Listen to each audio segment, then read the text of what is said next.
প্রথমেই যেটা বলবো যে আজকে সকাল থেকে কিন্তু একের পর এক জামিনের খবর সামনে আসছে।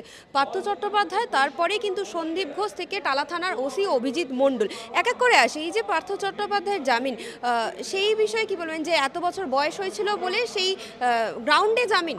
না, গ্রাউন্ড শুধু সেটা নয়, এখানে গ্রাউন্ড কাজ করেছে আরও দুটো। প্রথমত হচ্ছে যে আপনি যদি ক্রিমিনাল কেসকে, দেখুন আমি লয়ার সত্তা থেকে কথাটা বলছি, আপনি যদি একটা ক্রিমিনাল কেসকে কতগুলো স্টেজে ভাগ করেন, তাহলে আমি বলবো এফআইআর একটা স্টেজ, চার্জশিট একটা স্টেজ, ট্রায়াল একটা স্টেজ, জামিন একটা স্টেজ। এই কেসে এফআইআর হওয়ার পরে গ্রেপ্তার হয়েছেন, গ্রেপ্তার হওয়ার পরে একটা লেন্থ টাইম তারা জেলে কাটিয়েছেন। In the meantime chargesheet হয়ে গেছে। চার্জশিট হওয়ার পরে প্রায় 1 বছর আগে যখন চার্জশিট হয়েছে, আজকে তো চার্জশিট হয়নি, 1 বছর আগে চার্জশিট হয়েছে, তখন থেকে এদের অ্যাডভোকেটদের একটাই প্রেয়ার ছিল যে ইনভেস্টিগেশন ওভার, জামিন দেওয়া হোক। কিন্তু বিভিন্ন কারণ দেখিয়ে সিবিআই, কখনো ইডি, টাকা লেনদেন এই সমস্ত এবং আরও বড় মাথারা জড়িত, এইসব দেখিয়ে বারবার জামিনটাকে আটকেছিল। এরবার দেখা গেল অ্যাকিউজড একটা কেসে কতজন আসামি, এই কেসে আমি যদি ধরে নিই 3 জন বড় আসামি, কুন্তলবাবু, অর্পিতা, পার্থ চট্টোপাধ্যায়। কুন্তলবাবুর জামিন হাইকোর্টে একটা জজ সাহেব দিলেন, আরেকজন দিলেন না, সেটা লার্জার বেঞ্চে চলে গেল, জামিন হয়ে গেল। অর্পিতার মা মারা গেল, মা মারা যাওয়ার পরে পেরোলে সে কয়েকদিনের জন্য বেরোনোর পরে সিম্প্যাথেটিক হিউম্যানিটেরিয়ান গ্রাউন্ডে তার জামিনের অ্যাপ্লাই করা হলো, তার কাগজপত্র দেখে, চার্জশিটের বয়ান দেখে এবং লেন্থ অফ কাস্টাডি দেখে তাকে জামিন দেওয়া হলো। পার্থ চট্টোপাধ্যায়ের ক্ষেত্রে এইগুলোকেই অস্ত্র করা হলো, এটা লয়ারদের একটা কাজ, এইগুলোকেই অস্ত্র করা হলো জামিন দেওয়া হোক। একটা কেসে মূল আসামিদের মধ্যে 2 জন মাথা জামিন পেয়ে গেছে, তাহলে একজনকে আপনি কেন রাখবেন? For which purpose? তার কাছ থেকে তো সরাসরি টাকা পাওয়া যায়নি, বেনামে পাওয়া গেছে। বেনামের টাকা যে তারই, সেটা ট্রায়ালে প্রমাণ হবে। সেখানে দেখা গেল প্রায় 500-600 জন সাক্ষী, আজকেই তো সব সাক্ষী প্রমাণ কমপ্লিট হবে না। সুতরাং যদিও জজ সাহেবরা সেখানে অনেক ভৎসনা করেছিলেন, কিন্তু আমি আপনাদের একটা কথা বলেছিলাম, ভৎসনা করুন আর যাই করুন, আইনের জায়গাটা থেকে ওই সুপ্রিম কোর্ট এবং বিভিন্ন হাইকোর্ট, তাদের তো জাজমেন্ট রয়েছে যে চার্জশিট হয়ে যাওয়ার পর, প্রাইম অ্যাকিউজ জামিন হয়ে যাওয়ার পর আকছাড় হাইকোর্ট, সুপ্রিম কোর্ট জামিন দেয়।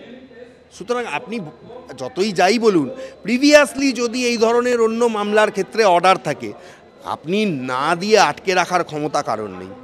জামিন হয়ে গেছে, এবং আমি আপনাকে এইটুকু বলছি, তার এই মানি লেনদেন, এইটাই তো মূল একটা কেস ছিল। এই কেসেই তাকে ইডি নিয়েছিল, পরবর্তীকালে সিবিআই। আমার ধারণা ইডির এই অর্ডারটা দিয়ে তার সিবিআই কেসেরও এই বছর কোর্ট মোটামুটি 24 তারিখ অবধি, তার মধ্যে সেই কেসেরও জামিন হয়ে যাবে। এবং আমরা যে বিষয়টাকে নিয়ে একেবারে রাজপথ দখল করা হয়েছিল, আরজিকর কাণ্ড, 90 দিনের মাথায় সিবিআই চার্জশিট দিতে পারলো না বলে কিন্তু জামিন হয়ে গেল সন্দীপ ঘোষ থেকে শুরু করে কিন্তু টালা থানার ওসি। কি বলবেন? স্বাভাবিক। তার কারণ হচ্ছে যে আইনের ঊর্ধ্বে যে কেউ নয়, তার প্রমাণ হলো আজকে। সিবিআই তাদের তদন্তটা শেষ করতে পারেনি, অথবা তদন্ত শেষ করলেও সঠিকভাবে তদন্ত করতে পারেনি তথ্য প্রমাণের অভাবের জন্য।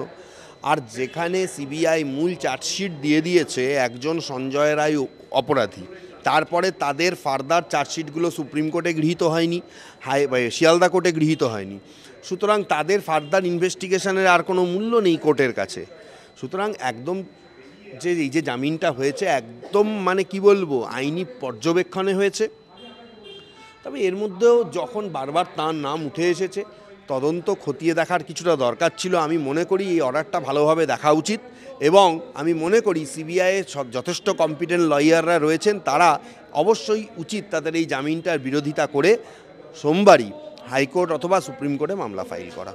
সেখানে সাধারণ মানুষ থেকে শুরু করে যারা পথে নেমেছিল, তাদের কোথাও গিয়ে একেবারে ইমোশনে আঘাত লাগবেই, কিছু করার নেই। দেশের শাসন ব্যবস্থা যদি আজকে পলিটিক্যাল লিডারদের কাছে বিক্রি হয়ে যায়, তাহলে সাধারণ মানুষের আঘাত লাগবেই, কিছু তো করার নেই। আর সিবিআই যে খাঁচাবন্দি তোতা, এবং সিবিআইয়ের যে ইনভেস্টিগেশন করার ক্ষমতা আজকে এত খারাপ, সেটা প্রমাণ আবার হলো।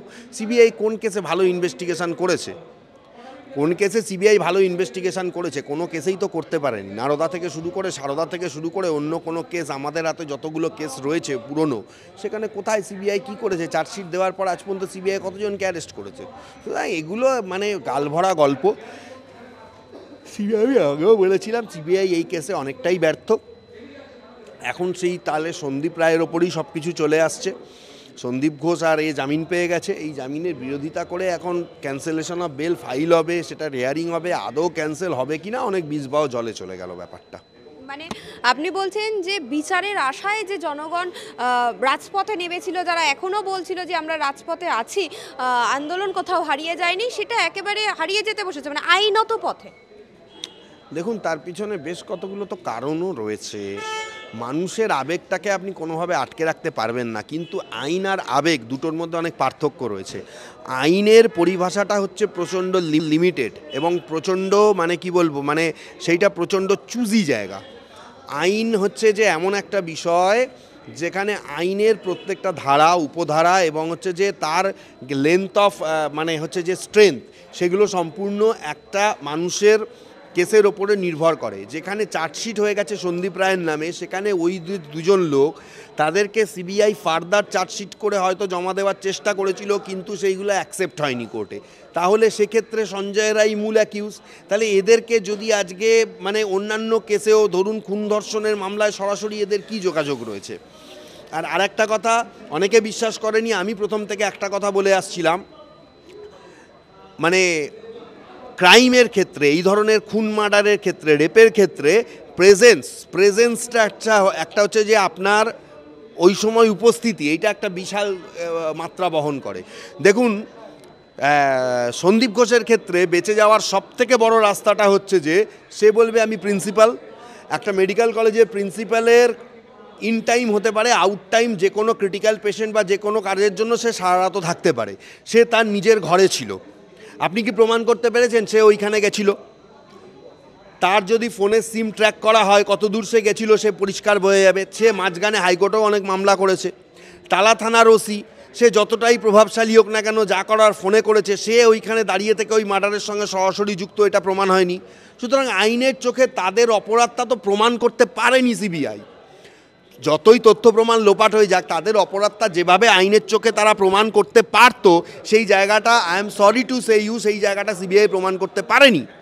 আমরা কেন্দ্রীয় তদন্তকারী সংস্থার ওপরে যতটা ভরসা রাখি, ততটা ভরসা মনে হচ্ছে এবার আর রাখা যাবে না। কারণ সিবিআইয়ের আমি দেখছি ক্ষয়িষ্ণু অবস্থা, ভালো অফিসার নেই। কম্পিটেন্ট ভারতবর্ষের 4 জন শ্রেষ্ঠ সিবিআইয়ের অফিসার এই ঘটনা তদন্ত করে আজকে মূল 2 জন অভিযুক্ত, তাদের কিভাবে জামিন হয়ে যায়, কত টাকার লেনদেন হয়েছে, কি হয়েছে আমি জানি না।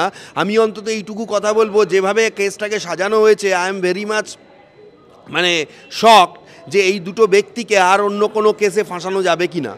এখন ক্যান্সেল বেল করা ছাড়া সিবিআইয়ের হাতে কোনো উপায় নেই। আমি মনে করি সোমবারের মধ্যে ক্যান্সেলেশন অফ বেল ফাইল করা উচিত। এবং সেখানে কিন্তু ফারাক্কায় যে নাবালিকাকে ধর্ষণ করে খুন করা হয়েছিল, তার ফাঁসির সাজা শোনানো হয়েছে একেবারে দোষীকে।